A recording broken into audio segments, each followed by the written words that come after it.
We're here with Katie Westman from the Kamloops Comedy Festival. Say hello, Katie. Hello. Okay, over to traffic. Thanks for stopping by. From Section 204, Heavy Hockey Podcast with Michael and guests. Heavy hockey isn't dead. It's just getting started. Welcome to the Heavy Hockey Podcast. This is going to be my first podcast of the season. Thank you for tuning in and listening. I've got two very special guests actually come right into the Oilerslive global headquarters, the studio. They're in here live. I've got, most of you know that are listening from Twitter, I've got mega thread Mike Dirsa. You can find him at Mike Dirsa on Twitter. And then I've got Funny Man and one of I'd say a good friend of mine. We've been friends for a number of years. He's in town in Calgary doing a show this weekend, headlining, and it's Lars Callieou, and you can find him on Twitter at Extra Lars. Thanks, guys, for joining. This would be the 25-year anniversary of our friendship. Editing that shit out right now. For most of you that think I'm only 28. You know what, guys? Thanks for joining me. It's off season. Tomorrow's the 1st of September. There's not been a lot of Oilers to discuss. So we're gonna have some fun with this today, and just talk about some Oilers experiences. Mike Dirsa is with me, and he's got, you rarely find Mike without an Oilers hat or an Oilers jersey, and he's wearing his Connor McDavid whites this summer. Mike, why don't we start with you? Anything Oilers related this summer that was fun and exciting in terms of the Oilers this year? Yeah, I guess your charity games, after each charity game, we went and attended a game, and I think we were undefeated in that, so that was good. And the last one, we got to see Leon put in his 50th, so that was great. Yeah, that was something. So I what I find it's just crazy, right? I mean, 50 goals, and we were at the game, and he had a shot at the Rocket Richard. He did. I mean, I would never have guessed that at the start of the season. But, the charity games were fun, and then, of course, we did one for our friend Adam this summer, who's recently had some good news with his prognosis, which is good. But we did he's got pancreatic cancer, and we did a game for him, and that was kind of fun. So, really hockey-related sort of thing. What about you, Lars? Any hockey stories over the summer? I know you're out traveling and doing your thing, but yeah, I was doing a show in Phuket, Thailand, and I got to talk hockey with a couple of Finns that were there at the show. Oh yeah, yeah, it was great. We did a show. It's called the Underwood Art Factory, and then they came up and they said, "You guys have Jesse Puljujärvi," and I said, "Wow." And they were very excited. But, it's fun to talk hockey when you realize somebody is a big hockey fan. So I went to a Yankees game. I was in New York, and there was a guy sitting beside me, and he was a massive hockey fan. And we discussed the '94 run of the Rangers, and we discussed the team. And I did a show in Long Island, New York, for an ex-hockey writer. I think he wrote for Sports Illustrated or something. I'll find him on Twitter. And he wrote a blog. He goes, this Lars, I'll find him. He said, Lars did a show. It was fantastic. And then we talked hockey, and he said how they're wasting Connor McDavid's talents. I'm like, I never said that at all. I've never felt that. I mean, it would be nice to have him surrounded. So I like talking hockey when I tour internationally with people that know hockey. And you run into some real fans in LA. There's a couple of like comedy comedians who live in Los Angeles who are like massive hockey fans. And I mean, we're talking about like Chico Resch, Like, you know, so it's fun. Yeah, I enjoyed it, and I cannot believe we moved that Lucic contract. I cannot believe that we moved that. Nobody can. Yeah, Yeah. That's probably the greatest thing that happened all summer. I mean, it was, you know, as you guys know, I play a lot of hockey, and I've been poked and prodded being in Calgary by Flames fans about how poor and shitty our team is doing. But they all, as I walked into every hockey dressing room this summer, they all had their head down. And I had this great sort of sense of, you got him, he's yours. And, you know, and I got no problem with Lucic. He's a capable third, fourth liner, and certainly an NHLer. It's the contract. And if you can trade that contract away, that's a success. I want to go back to this talking hockey while you're, you know, wherever, because it happens to me wherever I go, and I'm curious what you guys think from an experience. Like for you, as soon as you say you're Canadian, is that not the first question if it's a hockey fan that they ask you? Depends. Sometimes, like because I've toured so much and I've worked the U.S. quite a bit, they come up and they say, "Oh, where are you from in Canada?" And I never want people to think that I'm being facetious. I never want them to think I'm patronizing them. But I just say the middle part. Yeah. I just say the middle part of Canada, and I'm like near Montana. And some people continue. Oh no, where are you from? And when I say Edmonton, I would say 85 out of 100 people stare at me like I offended them, and they just walk away from me because they don't even know if I said a word. Yeah. And then 15% of the people go, Oilers. Okay, so you know the name of the professional team in my city? Great. And so it's nice when, you know, I say, oh, you know, I'm proud of my city. I love Edmonton, and I love Alberta, and I love Canada, so I represent.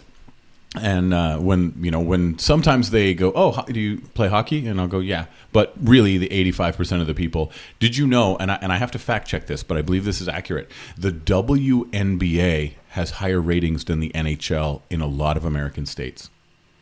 We definitely will fact check this. Well, we can do this live, but sure. And Mike and I'll carry on. So the fact that the markets down there. I was talking to some people from Dallas after the Stars won the Stanley Cup years ago, and I said, "Hey, how does it feel to be Stanley Cup champs?" And the family went, "We don't have hockey in Dallas." Like the people in Dallas didn't know that they had hockey, and so it's refreshing to me when somebody knows hockey, and that makes it a lot of fun. And I actually worked in New York with a guy who has like a pretty big, he's one of Bill Burr's best friends, and he has a pretty big hockey podcast out of LA. And so Bill Burr jumps on it from time to time. Like bigger than this one? No, that's impossible. Yeah, thank you. This is like the Facebook of hockey podcasts. That's right. It's a behemoth. That's right. If you guys could see the studio right now, it'd be. I did have a complaint. I did, and I voiced it in my message to you. So we have a trailer. They put us into the talent in a trailer, and last time I was here, my hot tub was lukewarm. So it's not as great as you think. Mike's not giving us any complaints here. No, it's great. Yeah. What about you, Mike? When you're out and about doing your job, I know you're outside of the city of Edmonton. One of the things I'm curious about, because I'm here, I actually think that I know more Oilers fans in Calgary than I do Flames fans. And then this summer, you might have seen that graphic come out by NBC that said that the Oilers were the biggest draw at any visiting in any visiting city. Really? Which I thought was amazing. And actually the list, and I'll have to look that up too. I'm going to spend the rest of the podcast just looking shit up, and you guys can chat. But you would expect Toronto and then Montreal, and it was a bit interesting to see the list. But Oilers were number one. But I often question those statistics. While I'm very proud of my city and we have a very loyal following, that would be like when Sidney Crosby was hands down the greatest player in the league. The Penguins would have been the draw. So I don't know if the draw is as much Oilers and the Oilers fans as it is Connor McDavid. So I make a point of going out to games whenever I'm traveling, right? And Oilers fans are passionate. They're everywhere. And then one thing I noticed, and this maybe goes back into the question I was going to ask you, is when I'm out, like I was at Disneyland last year. and I made a point of counting every NHL hat that I saw. And I saw way more WNBA hats, but but no, I was counting, and it was during the Stanley Cup when I was in there. It was May. Vegas was in the final, and I counted. There weren't a lot of NHL hats. Of course, it's summer out. There's not a lot of folks out there. With their NHL hats, but there were. I can't remember, but it's 4 or 5 Oilers hats, 4 or 5 Vegas hats, 1 Montreal hat, and 1 Toronto hat, sort of thing.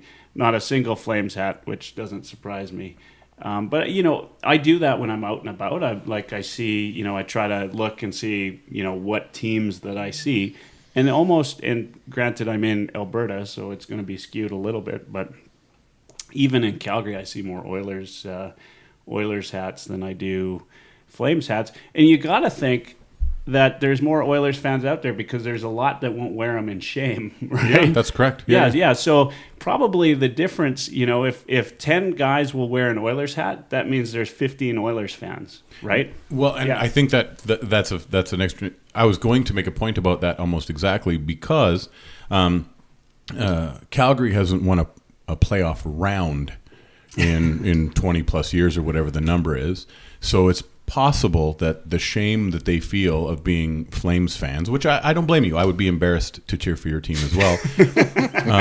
And this week is Pride Festival. So we are huge supporters of the community, the Pride community. Absolutely. But perhaps the Flames could also have their fans show some pride. So they could couple it with, so they don't have to be ashamed of being a Flames fan. So we want you to know it's okay. It is. I mean, it's a little embarrassing to be a Flames fan, and your team is awful. There's a comedian named Darren Morris I worked with on Thursday and Friday. Mike saw him at the show, and we were talking about Kachuk, and I said, "Yeah, the guy turtles." And he goes, "He didn't turtle."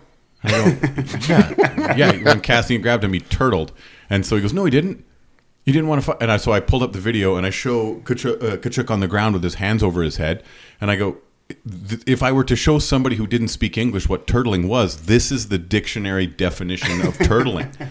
So if you're a Flames fan and you're trying to defend that is not, I mean, it was absolutely turtling. Like, that is the very definition of it. Kachuk is, I would not want him on my team. He's wonderfully talented, but when guys cheap shot like that, like even when we had a couple of guys that would do cheaps, I don't like that. I'm not a fan of the cheap shot. Yeah, absolutely.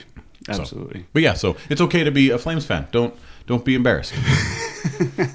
It's all right. So we've been down a couple of rabbit holes already. So, Mike, I was going to ask. I mean, you're outside. You're in rural Alberta, right? What's like? Do you see any Flames fans out there? Yeah, the north is either Oilers or Flames. There's a couple of Leafs fans sprinkled in, and even less, I would say, Montreal fans. But I would say the split is probably about 60-30 Oiler to Flame fans, and then the rest of every other team kind of makes up the difference. You know what surprised me is I worked with a fellow from Lethbridge about 10 years ago. And so I asked him, because I said, like, he was an Oilers fan. I said, was that normal out there? He says, actually, Flames fans will hate to hear this, but the only Flames fans that really reside in Calgary, he said, right, and outside in Lethbridge and other areas, he said, even though it's southern Alberta, he said, most people are Oilers fans. And the only thing that I could see, given the fact that we've had 14 years of... dark ages. Dark ages. Is the glory years brought a lot of, whether it's our parents or, their parents or whatever, and that's why there's so many Oilers fans. We talked to some of the folks that we've had on the program that are from Ontario or whatever, and one of the things I did when I first started the podcast was ask people their first Oilers experience. And it was either, Dad brought me out to a game, right? Or, I remember Gretzky or Messier or Curry or, right? And that, I don't think we really fully, we always talk about it, and Flames fans love to say we're holding on to the glory years because they've got nothing else to say to us, right? That accounts for, so I think those numbers are reasonably accurate in terms of the Oilers bringing in the most fans. But I'm sure Connor McDavid has. I wonder how those metrics. I wonder if they go back prior to McDavid. Yeah. Because if they go back prior to McDavid, then the statement would hold water. And I mean, one of my favorite. We talked about this on the last podcast, but one of my favorite moments. I was at a game 3 years ago, and Connor McDavid blew around this defenseman, and he didn't score on that play. But I turned to whoever was sitting in the seat next to me, and I said, he was about 65 or 70 years old. I said, "That's the fastest player I've ever seen in my life," and he said to me, "That's the fastest player I've ever seen in my life. I've never seen anybody who can accelerate like that. Is so exciting." And the fact that he can still operate at that speed is the most surreal thing that it's Burry was fast, but he needed the puck, or he wasn't that fast with the puck. Connor explodes with the puck. It's incredible. Yeah, it's amazing. You guys, tell me if you guys are like me. About this time of year, I start craving hockey, and so I'll just admit to it. Last night, I streamed YouTube on the TV, and I was watching old hockey games and stuff I'd already seen before. I watched the top 10 Canada goals that we've scored in international hockey, and then I watched the Russia North American game in the World Cup when Connor and Matthews were playing together. And even then, by the way, I just want to point this out because I'm watching, the media was like all over. Connor blows by a guy on the boards, just like you're saying. Yep. Gets the puck he's like there's nobody else in this world that can blow by a guy, NHL player. I can't remember who the defenseman was or whatever. And then he drives to the net, and then sweet little dish to Matthews, who's got an empty net, and taps it in. And Toronto media, whoa, Matthews, right? This was after Matthews was drafted, right, by Toronto. Yeah. Like, whoa, Toronto, this is what you can expect for the next 20 years, right? Yeah. And maybe that's why they keep taking runs at McDavid, is because they want him to play there with them. I have a favorite tweet. I just saw this today, but it was one of my favorite. I hope it's great. So this was the come on, be right here. Oh, so Courtney's a sports writer in Edmonton for City News, and so Courtney Thoreau. This is what he said in this tweet. So somebody from the Globe and Mail in Toronto posted this, where it's like, Connor McDavid does not look, sound, or feel like a man who enjoys his work. And then Courtney Thoreau goes, "Now do Kawhi Leonard."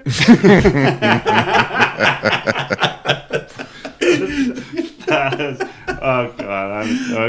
I'm retweeting that right now. That is. Isn't that magical? Twitter gold. Yeah. Twitter gold. Now do Kawhi Leonard. His whole laugh thing was hilarious because the guy is so robotic, but he made me bust a gut during that. Where are you sitting at? I don't even know. Yeah. Yeah. Man. So yeah, it's the fact that they would see it that way. I mean, you can skew it. There's that old joke where there's what is it, like a dog is attacking somebody and this guy jumps in and saves the woman and kills the dog, and they're like, says is an Oilers fan in Calgary, and he's like, oh, you're from Edmonton, and then the headline reads Oilers fan kills dog, they don't run whatever. yeah. It's an old joke, but yeah. But they slant it however they want, and I do like that Connor and Leon have really that was, if you read what Leon said about, well, I guess he didn't want to play with us, right? And he wasn't saying he didn't want to play for the Oilers. He didn't want to play. He said he doesn't want to play with us. Right. And he said he puts us before, the team or the person or the. And I mean, I loved it. Yeah, me too. I'm a big fan. So they Sirius Radio, the NHL network, just interviewed Connor while he was at the BioSteel camp. Of course, he's not playing. After they talked to him, and Connor's Connor, he's so media, he's got his talk tracks that he'll do, he's never sounded any different than he's just not like super excitable. And the other guy that he reminds me of, and this for the Flames fans out there, and he's a guy from the Edmonton area, is Jerome McGinley. Jerome McGinley, and I know one of the old Flames writers that was here, who told me that Jerome was probably the worst interview on the Flames team. Greatest guy. Like if you were out to go see him and spent some time with him, absolutely one of the most stand-up guys you'd ever meet is what I've been told. But if you're doing an interview, there was the product that was Jerome McGinley, and that's how he approached every media interview. And so, if we were talking about the jukebox earlier, right? Like he had a response to everything, and he'd just, recall it from his media training. Yeah. And the agents, and these guys are, and they have to be that way because they've got millions of dollars in contracts that are tied up, with whatever, BioSteel or whatever. If they say one thing wrong, right, as we've seen time and again with other pro athletes who maybe shoot their mouth off a little bit more, then they lose that. Yeah, Jeremy Roenick, good example. Like he had no problem speaking his mind. And I do expect a little bit of ribbing. I do expect a little bit of hate mail from both of the Flames fans. I see Connor as going to the Wayne Gretzky School of Interviewing. Yeah. Same as Ryan Smith, same as Jerome McGinley. Leon went a little bit off that. He kind of had a Red Dawn Wolverines kind of attitude to it. If you're not with us, you're against us. Sorry, goodbye, but we're going places. And I loved it. It was great. Yeah, so I assume you're referring to the Puljujarvi discussion that he had. Yep. And did you hear about this? Yeah, the one we were talking about where he said he's not with us. Yeah. So what do you guys think? Did you get a chance to read Craig Simpson's response to that? No, what did he say? So Craig Simpson, Mike, maybe you probably know it a little bit better than I do. I'm going to bring it up. I think Craig just kind of agreed with what Leon was doing there. And, to me, I mean, one guy got shipped out this summer, ironically, to Calgary. And he had a letter. And I think Leon's the guy that should wear that A now. Yeah, so here's a couple things. So Craig Simpson, one, he goes, Tikkanen, Esa Tikkanen, who we all know and love, said, playing in Edmonton is a special thing, right? And then, he kind of said, like, look, you're either, it was basically to say, everybody's blaming the Oilers, right? But at least to some extent, you got to look at the player as well, right? Like that, you either do it or you don't do it, right? And I, when Puljujarvi was a member of this team, and while he's still officially a member, he really isn't anymore, but while he was a member of this team, I was a big Puljujarvi fan. I thought the guy had a lot of personality. He's, what we're talking about, right? He's not that media savvy guy. Everybody had a story about how they met Puljujarvi on the side of the road and gave him a ride to the pizza place, right? It was like, those were Puljujarvi stories, and they're great. That's a good guy. But we're hockey fans, right? And we want to see something on the ice. And I can't, you look at his numbers during his time with the Oilers, and he played some time on Connor McDavid's wing. Yeah. Right? There's nothing fancy there. And, I think as far as hockey goes and anything, you take the chances that you got. Because there's guys that have come into this league and had one game and proved themselves, right? From one game, Cale Makar for Colorado, right? Comes in, scores a goal his very first game, and then stays for the playoffs to help oust the Calgary Flames. Those are the guys that they take advantage of the situation they're given. Yeah, and I think he was given the blending of the lines was frustrating and is still frustrating, but he didn't make the best of any opportunity. Like he didn't capitalize on, and he didn't get much power play time, but then if you want power play time, then score at even strength. And he never dominated a play. Like he wasn't out there taking the puck and going around guys. He was pedestrian. He was average. And so, I didn't see anything that made you want to put him on the power play or the first line. And perhaps he worked hard in practice. I don't know. Perhaps he was so young that maybe he needed 2 more years in the minors, maybe, so all of these things, but you're exactly what you're saying. It didn't seem like he grabbed the bull by the horns and took control of the opportunities that he was given. You want to get off the third line, score 10 goals. They'll move you up to this, do something. Yeah. So he was, I thought he was. Or be a force when you're on the ice. Yeah. Make the most out of it when you're out there. Yeah. And about the pedestrian thing, I mean, he's got the frame to inflict some damage, but he never does. Yeah. I don't want to get into the European versus Canadian or North American player, but he just doesn't use that frame. Yeah. And Laine does a bit more, and Ovechkin, so they're Europeans who, perhaps Ovechkin's 15 or 20 pounds heavier than those guys, but he'd knock you down. And you know it. Yeah, absolutely. Yeah, Ovechkin's a special case. Yeah. Yeah, he even in that game I was watching, the North America versus Canada game. He how does a guy he's going to take a one-timer from the circle, and yet he scores 50 goals year after year after year after year. It's because it's so freaking accurate. Yeah, it's hard and accurate. And he shot one off the post in that North America Canada game or Russia game from the same spot that you've seen him do it a million times. And I always, you just think, well, he's there, right? Yeah. Why not just send somebody over there to stand in front of his stick, right? But yeah, you don't shadow him. Somehow he, you have to believe somebody has tried, and he's just good enough to get around it. They're special players. To your question about whether or not we start craving hockey at this time of year, that is actually why Mike and I are here today. A bit of an intervention. We wanted to let you know how your hockey addiction is affecting your friends and family.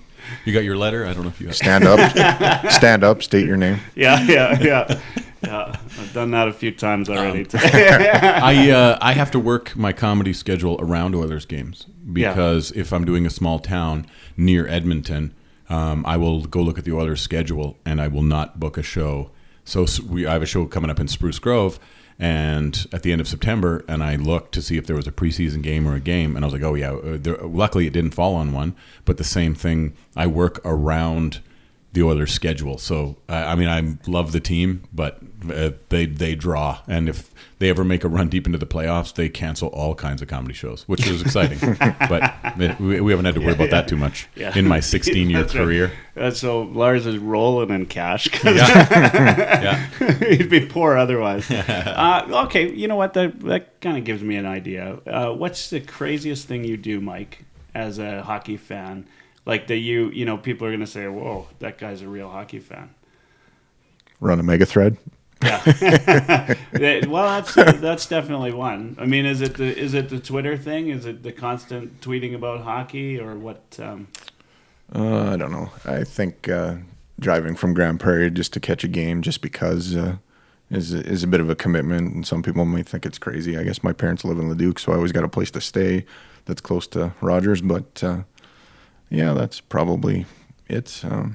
We'll talk your parents into putting it on Airbnb. They'll be like, oh, we're super full that night.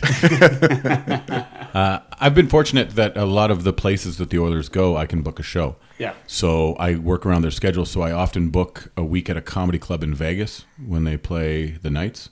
Nice. And I booked shows in Germany when they went over to play in Cologne. That's right. So the Nation Dan, so Dan from Oilers Nation, I'll often say to him, hey, did you want to come with me to this or that? And they're booking a tour down to the Vegas one, but a lot of those guys have come out to my shows in Vegas while I was there, and they also came out to the shows in Germany. So I'll book my comedy around Oilers games internationally. Yeah, you know what? That makes perfect sense. I booked flights and business trips around the Oilers, and I've been lucky and fortunate enough to stay in some of the hotels they're at. And I had Jack Michaels on here at the beginning of last season, so I've upgraded. And sorry, Jack. Yeah, sorry, Jack. No, Jack was a great guest and gracious enough to join the program. But it was funny because I was staying in Vancouver at the Pac Rim, which is where they stay when they're there.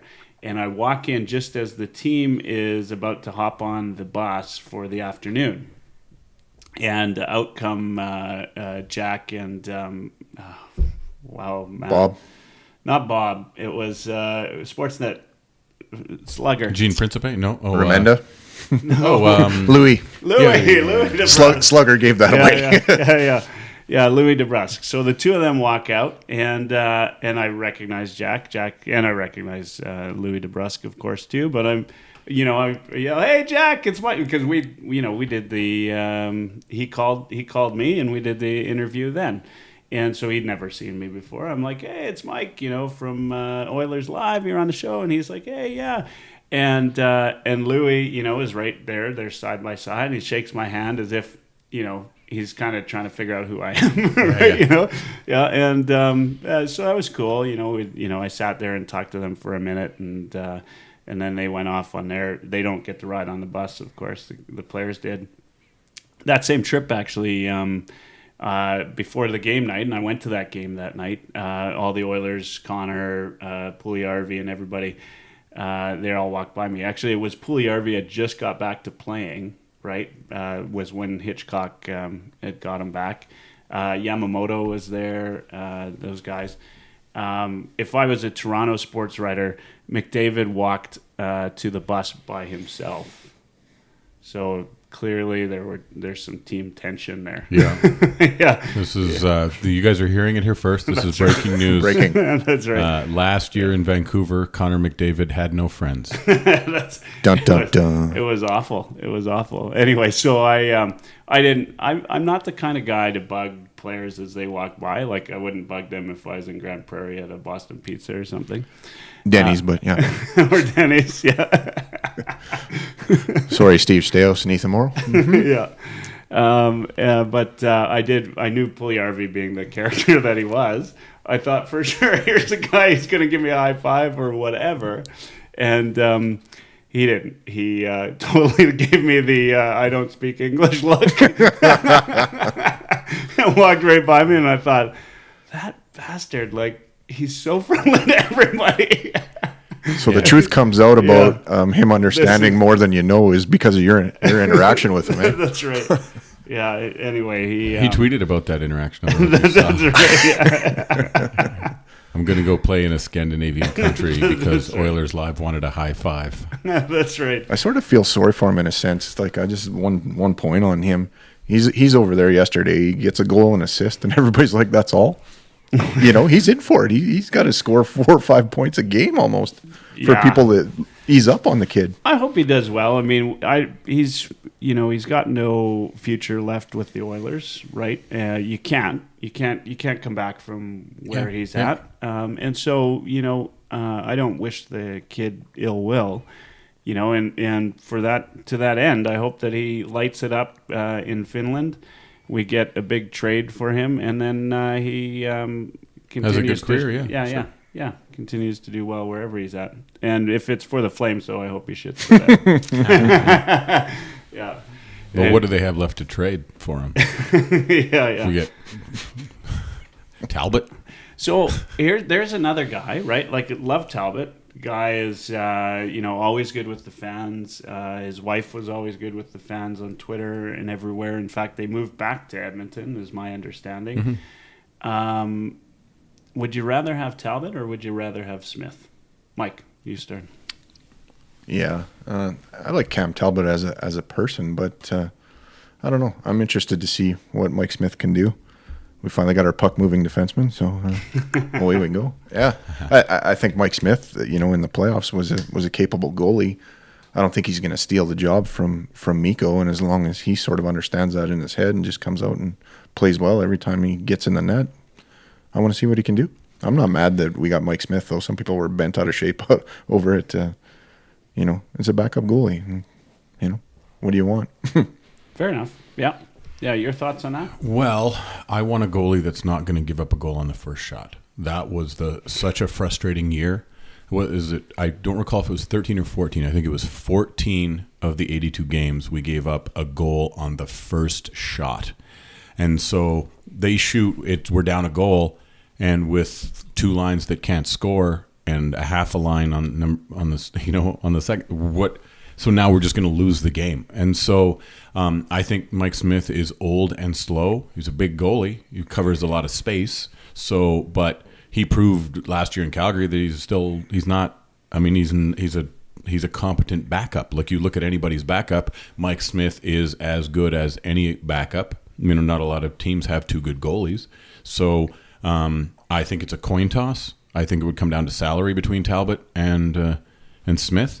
I would love it if one of our young goalies took the job from him. I'd like to see some of our guys develop, and it's been frustrating where we haven't had a player, save for Connor McDavid and Leon, is 5 years or 6 years? 5 years since his first year in the NHL. So we're the last 3 years we don't have a player that we've developed. 3 years we don't have anybody from our farm system playing on the team. Yeah, and so it's so frustrating to go 3 years without anybody coming up the pipeline to the team.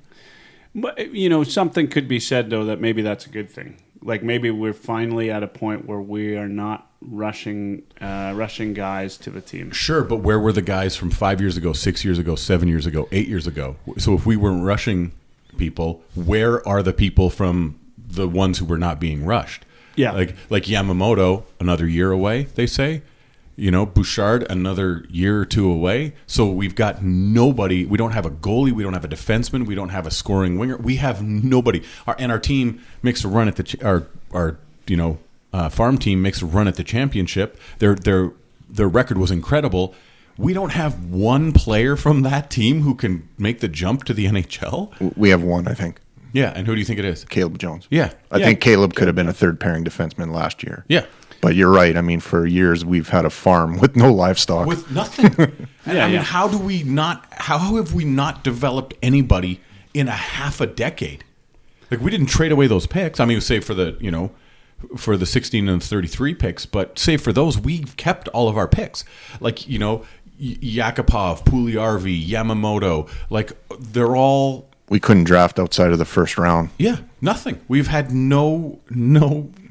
it's terrible. It's a terrible system. Yeah, there's a whole bunch of things to that. I would say, though, my feeling on it is that it's changed considerably, right? Like, in terms of, we've got, like, I look at the rookie lineup that they just announced for the rookie tournament, and now we know these guys, right? Like, I think Oilers fans now know prospects better than they've ever known prospects. That's true, sure.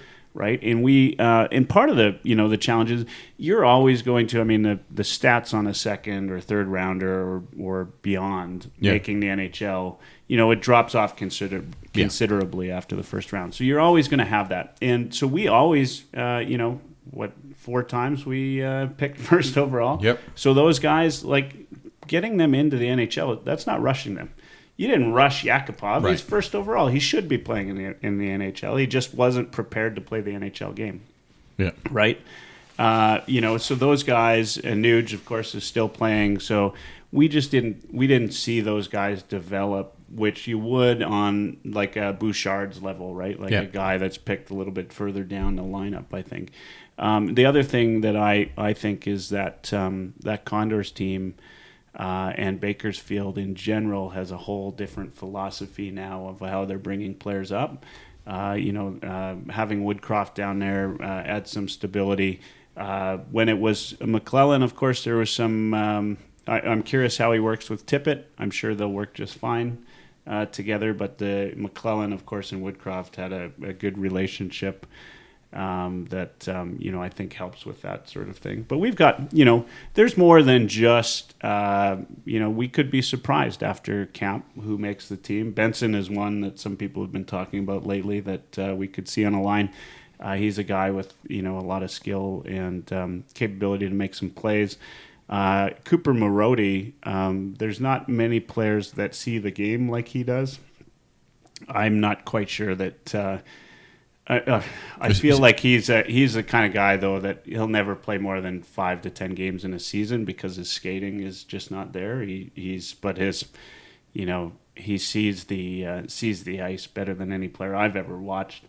And he's a hell of a songwriter.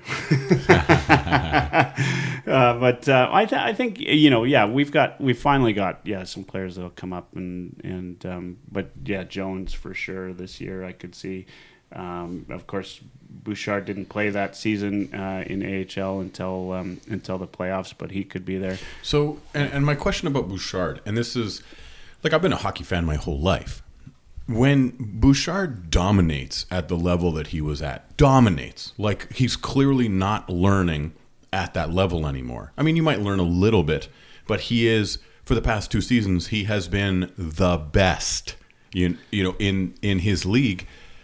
Is it that big of a leap for a defenseman to the NHL? Well, it's defensively that he needs to learn something, right? So offensively, the kid's got a shot that is outstanding. I personally watch Bouchard and I see this big windup and it looks so damn slow, but somehow he gets the shot off every time, which is all that really matters. Doesn't matter what it looks like, and it goes in the net. It's hard. It goes in the net and he gets the shot away.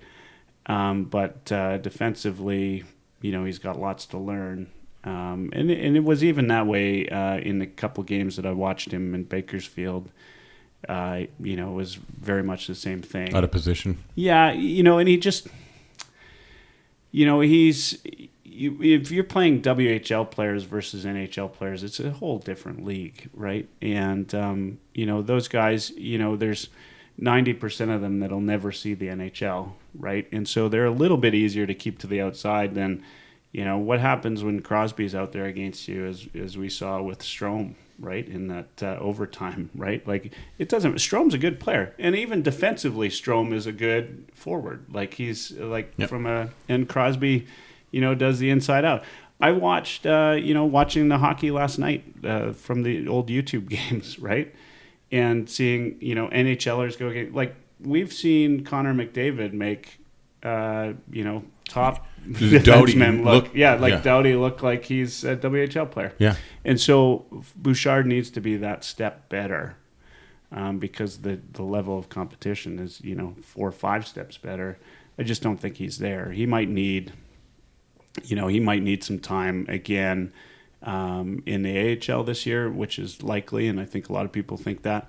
I like what he's doing. I like how the Oilers are handling him. Like he's at all of the major camps that these guys go to. He's training with all the right people. He is. He's getting every bit of attention he needs to be a top defenseman in the league. And we don't need him as a defensive defenseman, right? Like he's at a whole other step when it comes to being an offensive defenseman. Sometimes, though, it might take a couple of years just so that he's not the big liability on the ice. Yeah. And 10 goals against or 5 goals for doesn't really matter, right? I think Evan's at a stage now where when he gets in against, the rookies and the prospect pool, he's ahead of them. Absolutely. But it's still another big jump defensively from a recognition standpoint, when to back off. And I think that's what he needs to learn. On his defensive end of the game, he can pass the puck, short little 10, 15-foot passes. I mean, they're always on the tape. Guys are moving forward. He'll hit you. He's great that way.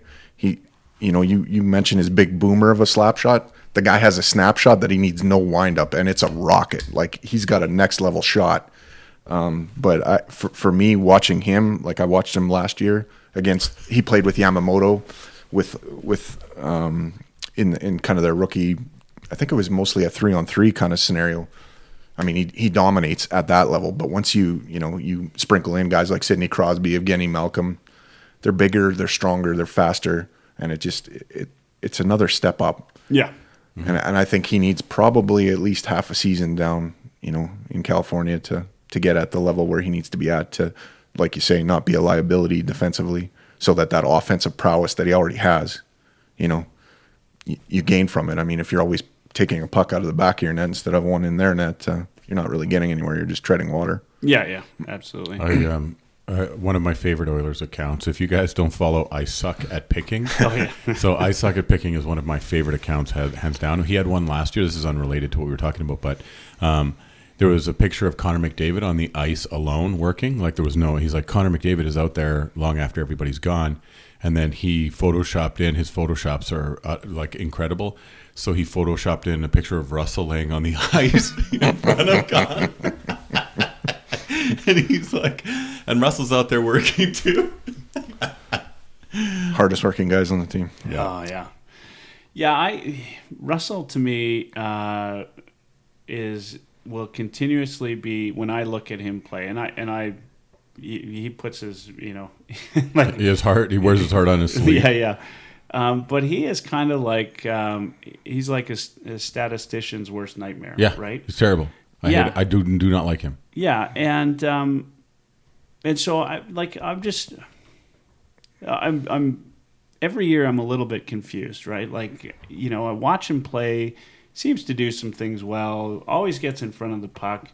I need to maybe do my research on blocking the puck, because anybody who's into hockey stats hates this guy, with a passion. And so, he'll never win everybody over. It'll be 50%. I would have thought, though, that when Holland came in, I kind of expected Russell to be on the out. And I thought somebody would pick him up. But I guess, it was never a rumor. It was never anything. And so you're not a big Russell fan. No, because, and I want to, when we got him, I was like, man, we really needed some help on the back end. So I'm like, okay, we've got him. And then for me, when he tries to get the puck out of his own end, I would say that in my brain, and I try not to be biased, I try and really just watch it without the bias of me not liking him. Like, let's just watch this and see. So I'm not putting in a preconceived notion that doesn't necessarily exist in the statistics. When I watch him try and come out of his own end, 60% of the time, 70% of the time, he can't clear the zone. He can't get the puck out of his own zone from behind his own net. Like when he wraps it around the boards, it's always into the other team. When he tries a breakout pass, it's always broken up by somebody. And the fact that he blocks so many shots is because he can't get the puck out of his own zone.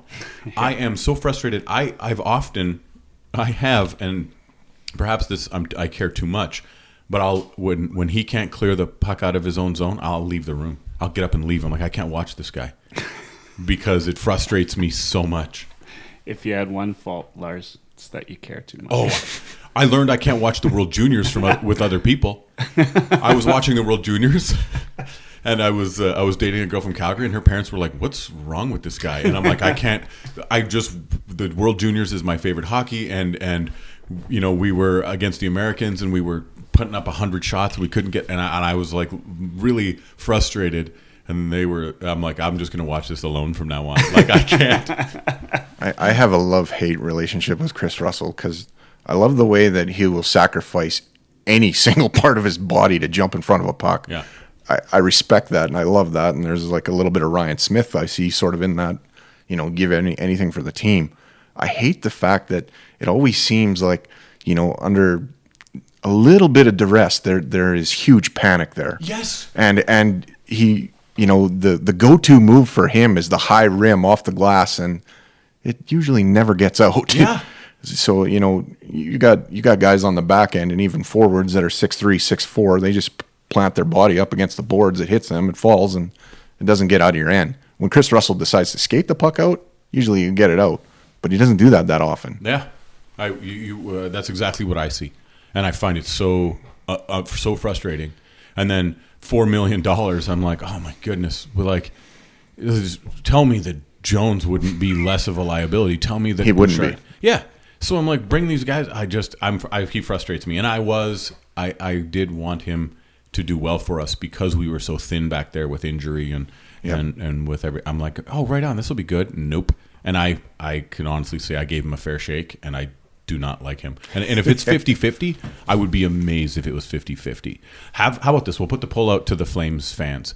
Of you two, do you both...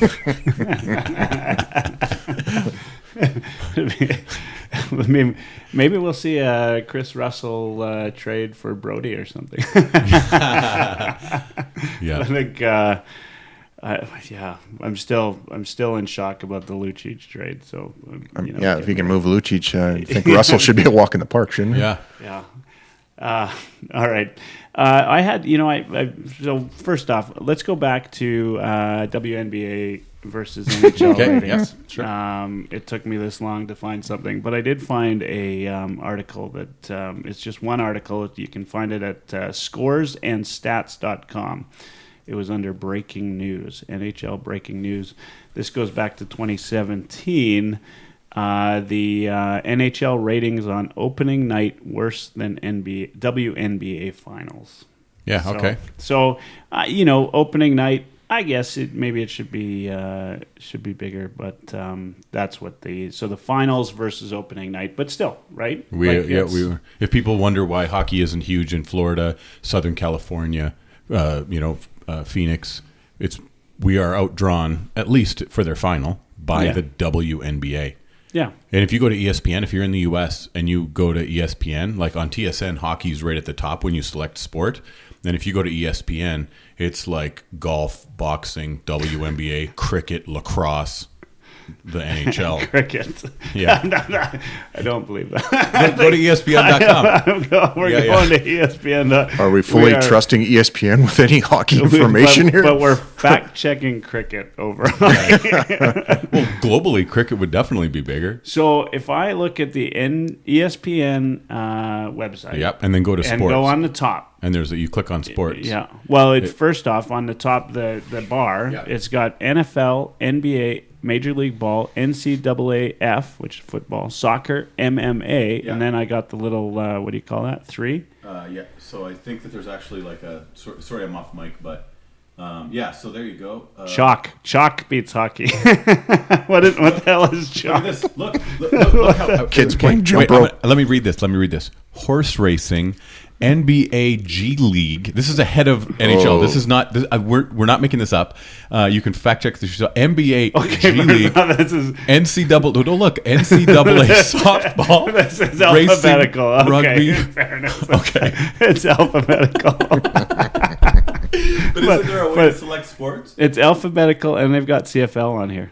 Yeah. But which is CFL impressive. definitely.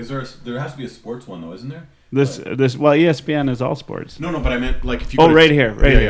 Yeah, top there you go. events. There you go. Look, now read it in order. Because these aren't alphabetical. Okay. So top events. Oh no, this is though events. So this is shit that's happening right now. Okay. We're not. Okay, but there is a scroll. There should be like a sports one where you can select the. But even then, if there was one that you could select. So soccer and MMA is like NHL is not even on their top scroll. No. It is not. NBA G League. An NBA G League. Hey man, I got some Oilers tickets. You want to? I got G League tickets. I'd love to, but I got. I got chalk. Did we figure out what chalk was? What is chalk? Anybody know? Pool games. Chalk. Kids playing tic-tac-toe. Yeah, tic-tac-toe outdraws the NHL. Yes. Tic-tac. Do you guys want to chip Esports. in? Do you guys want to chip in esports? Yeah, there's some kid that just won like $3 million. It's unreal. Do you guys want to chip in and see if we can buy the Panthers? Yeah. Because I was down there. I was working in Florida, and you can get a ticket to the game. So a ticket to the game and parking and a hot dog, $10, and you got to play a shift.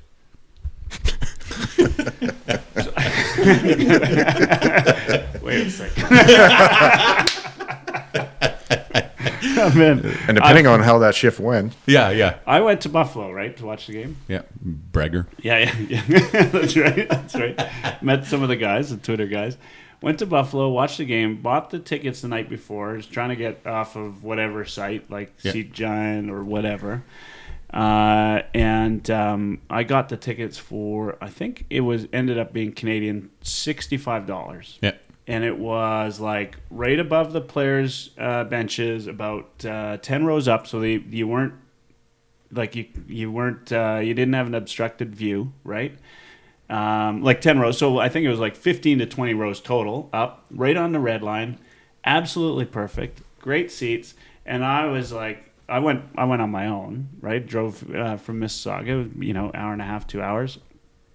And and got there, sat down. I was all proud of myself. I got this great deal on these seats. When I sat down, I was like, wow, maybe the best seats I've ever sat in. They actually looked like old Rexall Coliseum seats, same seats. And then the guy beside me is a Sabres fan. And I said, hey, I got this great deal on these seats. And he's like, yeah, me too. And $10. I'm like, screw you. I was all proud that I got host. I got host. But so when I think about that, and this is a pro league, right? In a cold part of their country. In a cold part of their country, you've got Eichel, you've got Dahlin, you've got McDavid, you've got Draisaitl, 4 of probably the hottest young players, and that's just looking at them. They're good skaters too. Guys, you're not even going to go anywhere with that. They're there, they're playing, and still good hockey. Granted, they're both bottom dweller teams, but good hockey, fun to watch these guys play. Dahlin was exceptional, and he's going to be even better this year. But yeah, $60 and the absolute premium seats. And it was a lot of Oilers fans there too, by the way, like tons. Yeah. And that's, the NHL is a tough sell. They don't grow up with it, which is why a team in Quebec, a team in Hamilton, a team in Saskatoon, like Saskatoon took the lacrosse team from Edmonton, and they sell out. So their stadium there is, I think, 15,500 or 16,000. And they sell it out for lacrosse. So when they get an NHL team in Saskatoon, and I believe they will one day, it'll draw infinitely better than the Florida teams, or better than Phoenix. Like the fact that Bettman, I had a discussion with a couple people on Twitter, and they're my friends, about how much I detest Bettman. Like I really, really don't like him. They're like, well, he really is responsible for keeping the Oilers in Edmonton, and I'm like, no, he wasn't. Like, you can try and attribute it to him, but I detest that man. I think he is a terrible human being. Yeah, I certainly don't love listening to him. Yeah. So I'm just looking up right now to see which teams contribute to NHL revenue sharing. And I was last year. I looked at this on Forbes, and I'm going to try to find it. But one thing that surprised me was the Oilers contribute money every year, despite even having the big arena, etc. Right? Mm-hmm. The Flames do not. Really? Yeah, the Flames are a what you'd say is a have-not team. Really? Yeah. So that was surprising to me. I'm going to try to find something here. You guys... well, Lucic will turn that around for them. That's absolutely right.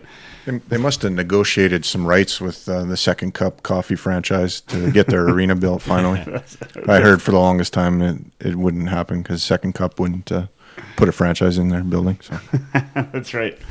Yeah, no, I totally agree. That's my uncle's joke. I can't take credit for it. That's funny. Wow, stealing jokes. Yeah. he attributed it. Yeah, okay, so it's all right. We gave him credit. So, by the way. Yeah. Jim Henderson, that's you. Yeah. Mm-hmm. All right, here's the valuations. Team worth the most. Who do you guys think? Rangers. Who invited this guy? Toronto. Really? That's the first one you come up with? I have 2 guesses. No, it's the Rangers. Well, I honestly was surprised you got that. Oh. I would have guessed Toronto. Easily. Yeah, Toronto or Montreal. Toronto and Montreal are number 2 and 3. But, the Rangers, part of the value for them, and this is location. Location. Yeah. But TV rights. The TV rights. Yeah. Yeah. Their TV rights are... Yeah, the Yankees are like far and away. MSG, right? Yeah. And Dirsa, I'm using his last name because there's 2 mics at the table, but Dirsa actually is a big fan of a minor league team in Massachusetts. So... Oh, yeah? Yeah. Which one? The Red Sox. The ones that won the World Series last year. I should have known that. Apparently, they traded all their pitching. So you are not a fan of our Toronto Blue Jays? They're a nothing team. They are now, for sure. Yeah. Absolutely. Yeah. So I love ribbing in baseball. I don't have an NFL team. I've had a Major League Baseball team for 25 years. we used to, back when Edmonton had the Edmonton Trappers, we were the farm team of the California Angels. That's right. So I was a California Angels fan from the late 70s into the mid to early 80s, or mid to late 80s. And so that's why I was a California Angels fan, and then became a Yankees fan because they were a terrible team, and I couldn't cheer for Toronto because I would have looked like a bandwagon jumper. So Mike legitimately can cheer for the Red Sox because he has family from there. My dad's played 2 games in Fenway Park, so that's kind of why my allegiance lies with the Sox. Yeah, he played on an all Cape Cod All-Star team against all Boston All-Star team. They got smoked. He crashed into the wall, and yeah. Oh yeah. Yeah. Oh, nice. Had a bit of a college career and then blew his Achilles. So yeah, lucky for me that happened. His Achilles heel was his Achilles heel. That's absolutely right. Snap like Brad Pitt and Troy. I got to play a game when I had a day job. We had a corporate game against the women's Olympic team, hockey team. Hockey team. Yeah. Wow. And how'd you do? I mean, the score was closer than that. I mean, we lost 14-0. 14-0. Yeah, I hit the post. on a 2-on-1, and the player that I was playing with came onto the bench. He's like, "Who missed that 2-on-1?" And yeah, I hit the post, so it would have been nice to score there. But yeah, we lost 14-0, but we got to play. It was like Haley Wickenheiser, Cassie Campbell, like Ouellette. Ouellette. Yeah, and so we played. It was amazing, and I got to face off. I was playing center. I got to face off against Cassie Campbell like 20 times. It was awesome. I won some of them. Oh, yeah. Yeah. I was always pretty good in the face-off circle, so yeah, it was good. But I mean, 14-0. It was closer than you. Yeah. Could have went either way. Yeah, exactly. It was like a last minute. They won. I'm looking up revenue numbers, by the way, for 2017-2018. League average was 157 million. Who do you think brought in the highest revenue? I would go with Edmonton. Well, maybe Toronto, but yeah, I mean, I'll say Edmonton. Okay, you're wrong. I'm going to go with his Rangers. I mean, if their franchise is worth the most, then you think they're making the most money. So the top 4 is the same as the value was Rangers, Maple Leafs, Canadiens, and Blackhawks. What surprises me here is the teams that are below the league average. So Edmonton is below the league average. At 145 million revenue. The league average was 157 because we like to make fun of the Flames. The Flames were below that even at 132 million, which actually puts them pretty close to the bottom of the league in terms of revenues. But they're drawing that from 2 fans. Yeah, those 2 fans are supporting as hard as they can. Yeah. That's right. Like if somebody's chipping in 116 million, you can't fault Tim. Yeah.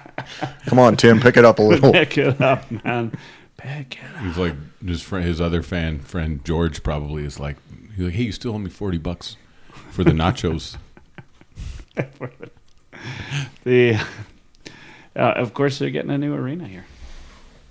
Like 5 years from now, they had to shut down. By the way, they're shutting down a couple of pools here. So it's a.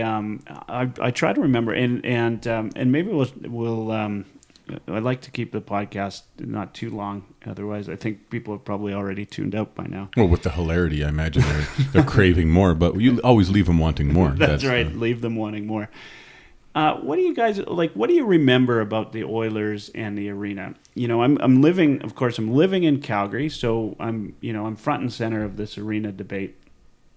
And I see, it wasn't actually much of a debate. In Edmonton, it was a debate, right? Like it was long drawn out, and Kate's visited Seattle, and all of this shit happened, and people were upset, and a lot of things happened. And here, I would suggest to you, I don't know many people that are pro arena. Yeah.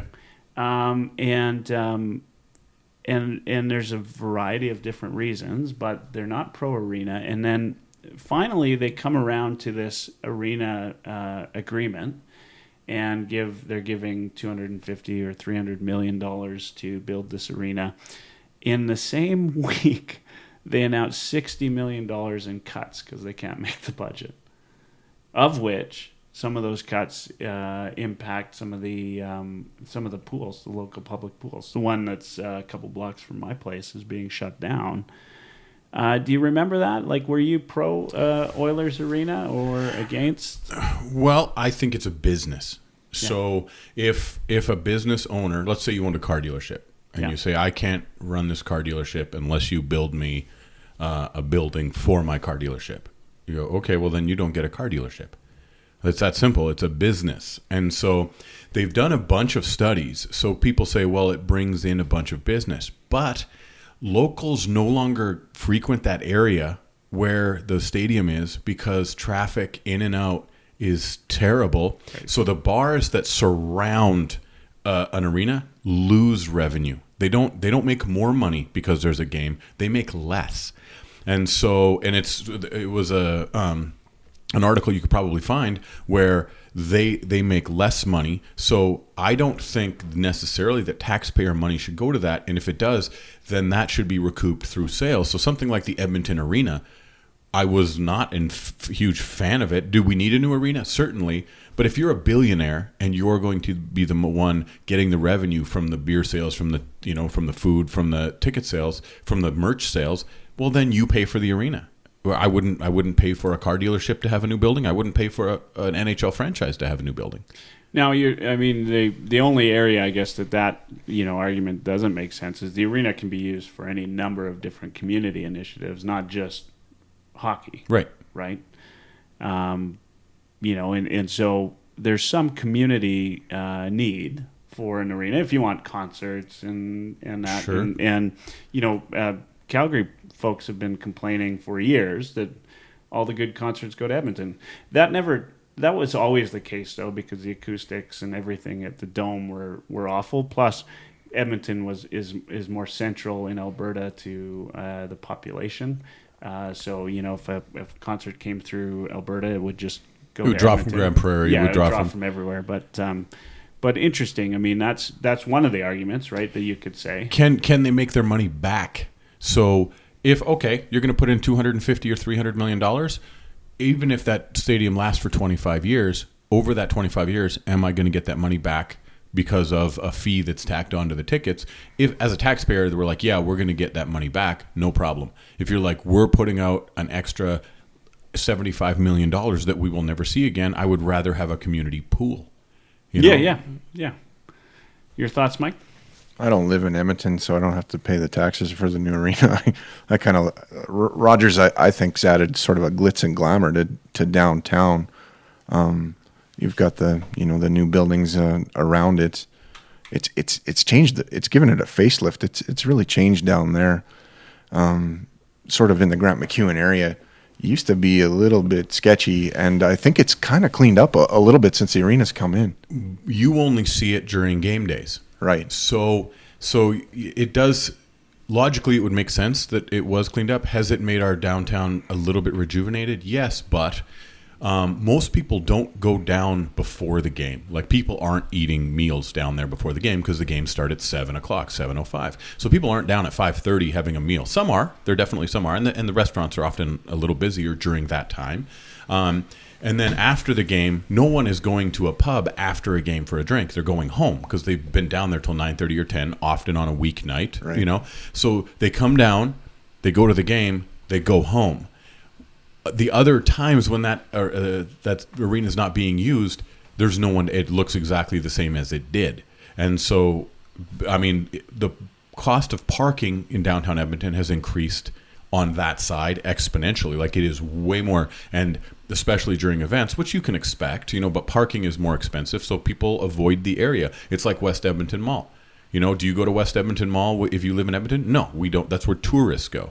And so do you go downtown because it's a little bit nicer because of an arena? I don't know anybody that's going down there because they're like, well, it looks nicer, let's go down there now. Definitely new condo buildings going in. Mm-hmm. A lot of that. So I hope it's rejuvenated. I hope that it's better. And they've got a coffee shop there now called the Sixth Cup. I don't know if you know.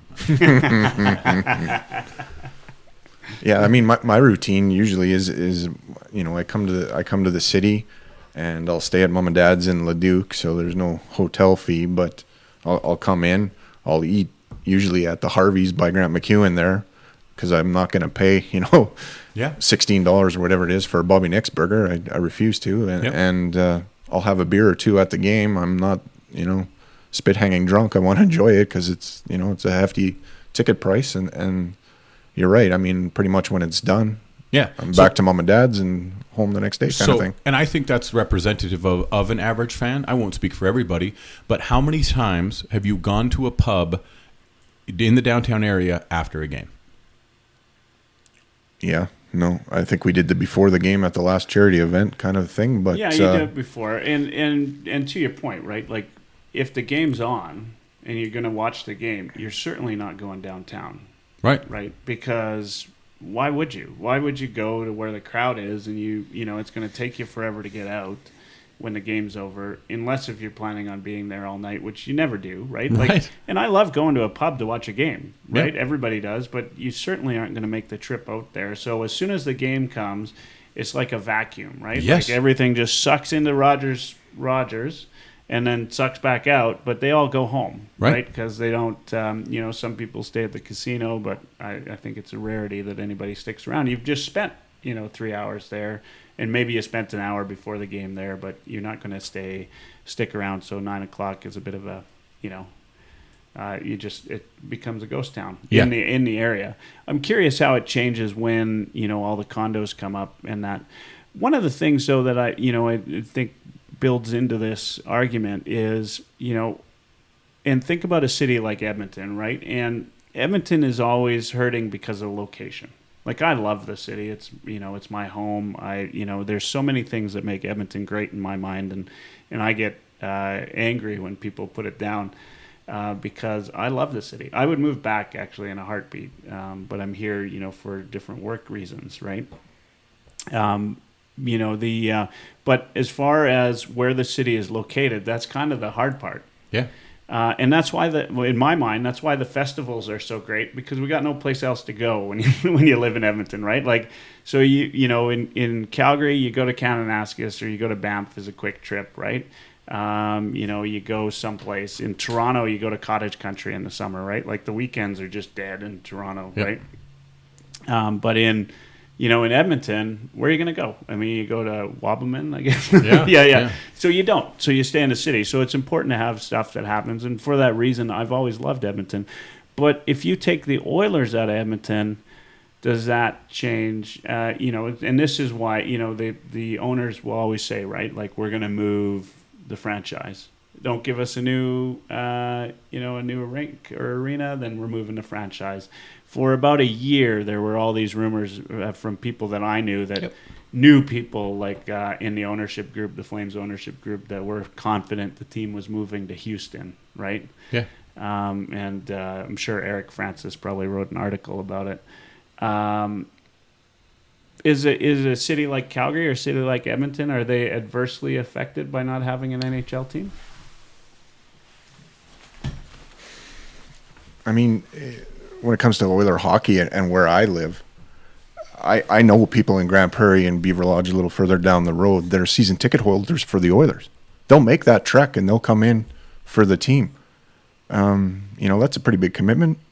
You're talking, 5-6 hour drive to come and watch a game. I know some people that'll go and watch a game during the week, drive home that night and go to work the next day.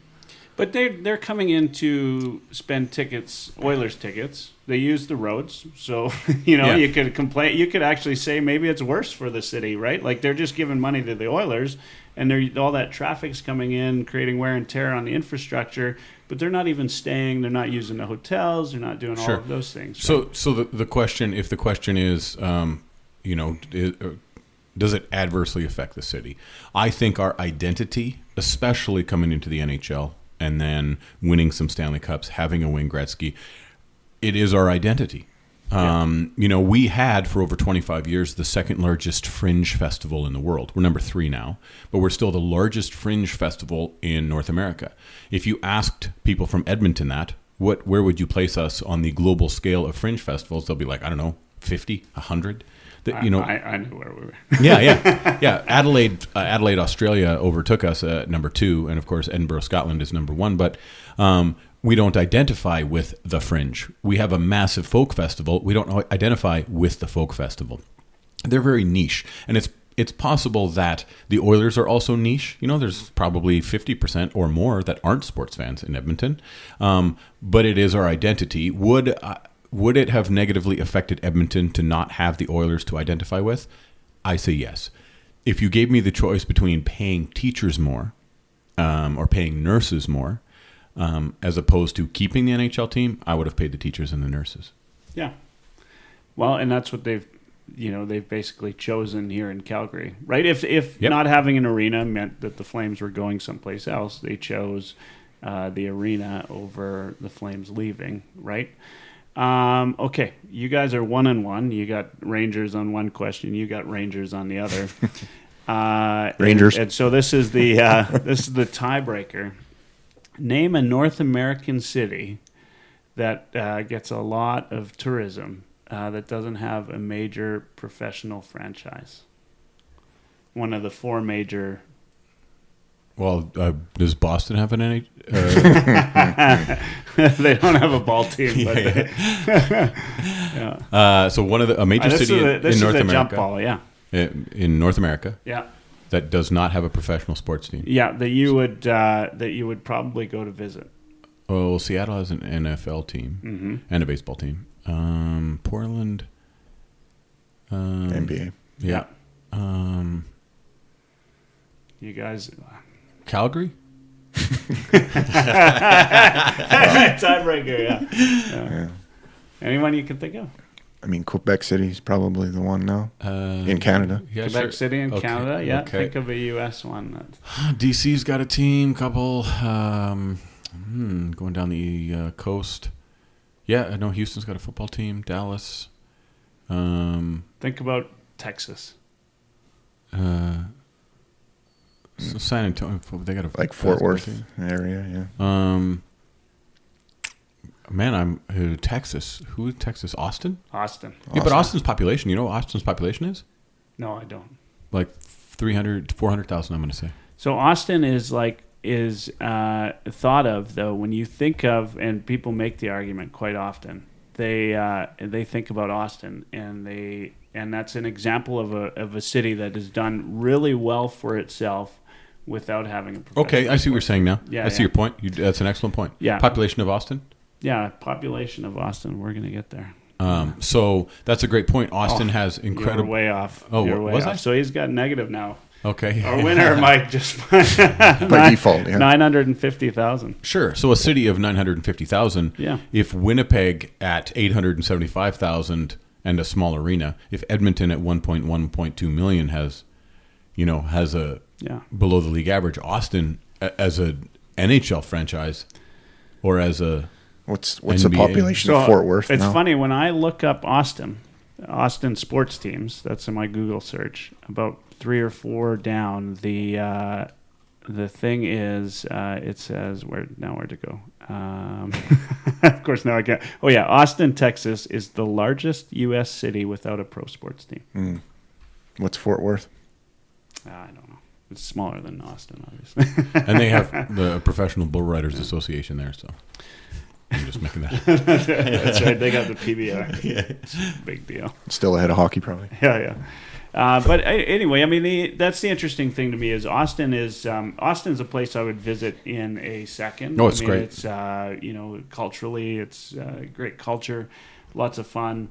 But you can't associate sports with them, and so I've often wondered, right, if Edmonton didn't have the Oilers, would it still be great? Would it still be Edmonton and still be fun and all of those things that make Edmonton what I love?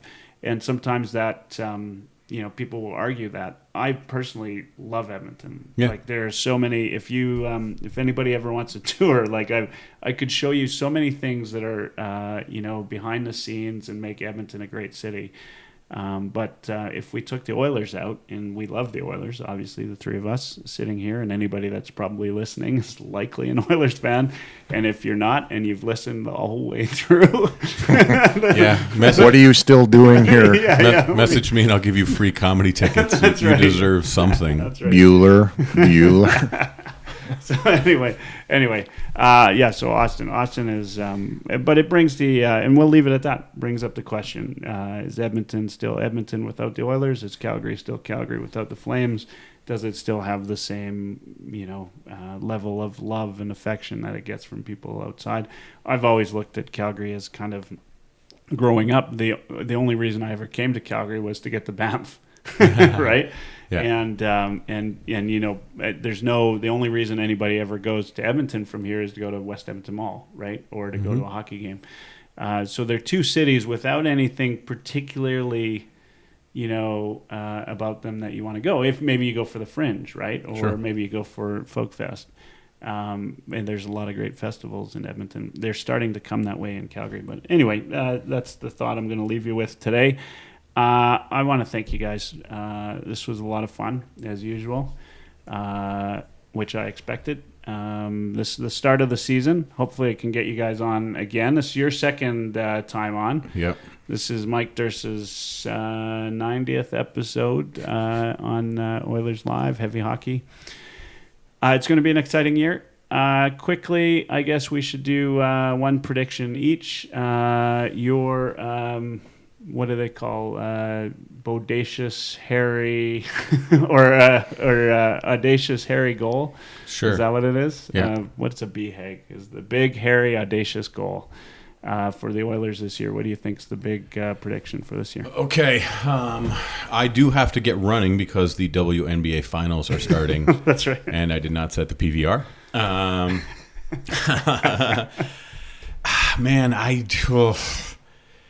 oh man, this is. I want to make a positive one, but the one that first came to mind, I will say this: I think Koskinen is going to be terrible.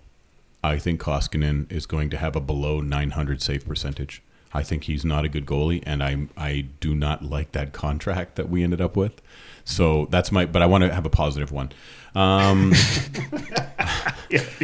After he's crushed your hopes and dreams. I just can't. Now that everybody knows that his glove hand is embarrassing, they just shoot it at his glove. You can't save it. So, I will say I'm going to go crazy. I'm going to go way off board. I'm going to go 145 points for Connor McDavid. That would be outstanding. Yeah, that's my happy prediction. And if Neil is anything like he's been in the past, and he plays on Connor McDavid's wing, could be. You never know. Mike? I'm looking forward to when James Neal hits that 7-goal plateau and eclipses Lucic's output last year. Yeah, I think Connor's going to, take a little bit of time to get to being back to himself. He had a pretty bad knee injury that thankfully I missed when we were in Calgary because Max wanted something from the concession. So I didn't actually see that happen. But, losing Lucic, I think, automatically makes us a quicker team. I mean, I think that sort of goes without saying. Andre Sekera is now not a part on the back end. And, some people think that wasn't good, but I think that's going to make us a little bit quicker too. I think that kind of opens the door for either Caleb Jones or Evan Bouchard or one of the young D prospects. And I think it's a playoff team. I think they're going to have to scratch and claw to get there, but I think some of those little moves that have happened, put us in contention. That's your big prediction? That's playoffs? My big, bold prediction. Your big, bold prediction is playoffs? It's sad that has to be a big, bold prediction for us. Because every year somebody on my first episode says we're going to make the playoffs. Usually it's me. And I didn't say it last year. Yeah. Good. I'm not going to use that as mine this year. I like this 145 points. I think if I'm to think, Dry's going to do 50 again this year. Awesome. I think and I think that's a big prediction because 50 is not easy any given year, and you don't. Not even Ovechkin would expect 50. He's got to work for it, right? So that's a big prediction. I think we are going to see an amazing season out of Mike Smith. Yeah, that's my big prediction. I think he'll play a little bit more than Koskinen, but I think he's going to have an amazing regular season because he's not overworked. But he was easily, far and away, the best player on the Flames during the playoffs. And when we signed him, I will tell you, I had grown like everybody else did. I hated Holland. I thought, what have you done? Bring back Chiarelli. No, I didn't say that. I didn't say that. But then I did something. I looked up Mike Smith on my own Twitter timeline, like what I had tweeted out. And I was praising him throughout the playoffs, right? Because he was far and away the best Flame. Like, he, without him, it would have been over real fast. Yeah, it would have been like watching Lars play the women's hockey team, right? It would have been 14-0 every night. And so I gained a lot of respect for him in the playoffs, and I had to remind myself of that. So I think if he's got a little bit less of a, if he doesn't have to do as much work as he had to do on the Flames, I think that he's going to go. I'm also going to take an off the board prediction and say the Flames do not make the playoffs this year. And so I think that's a bold prediction given that they finished first. But I think adding and sorry Talbot, I like you, but I don't think you're a great goalie in the NHL. I think he's a backup, and I think Rittich is not a proven starter yet. I think he's had he's just not proven yet. So. And then they've got Lucic now. I think they've taken a turn for the worst. And who knows if they even get Tkachuk. Right, there's some question marks there in their lineup. Yeah, they've got some RFAs. So Oilers, at least, I'm not going to predict playoffs, but they'll finish better than the Flames this year, is my big prediction. The Pacific's different this year. Oh, very different, yeah. Very different. So I want to thank you guys for coming. Again, you can follow Mike on Twitter at Mike Dirsa, although he's got more followers than me. So if you're following him and he tweets about the podcast, please give me a follow at Oilers Live. And then the same goes with at Extra Lars, our friend Lars Callieou. And if you're in Edmonton, when's the next time you're showing in Edmonton? I have a show September 19th, and then Spruce Grove September 25th, and then a couple October 11th and 12th, I think. I'm back with some international acts. But I do a thing at the start of every season where we do a follow for follow, and I actually had somebody ask me about it. So what I do is all the Oilers fans, I try and bring them all together, and there's probably 3,000 or 4,000 Oilers fans on my Twitter account. And so if you follow Extra Lars, you don't have to, I'm not even, for me, I share that, and then it brings everybody together at the start of the season, and it's been a fun annual exercise in connecting Oilers fans. Yeah, absolutely, and I always partake in that. Thanks again, guys. Have a great show tonight. I'll be there, and Mike's on vacation. Thanks for joining me in the world headquarters. Signing out.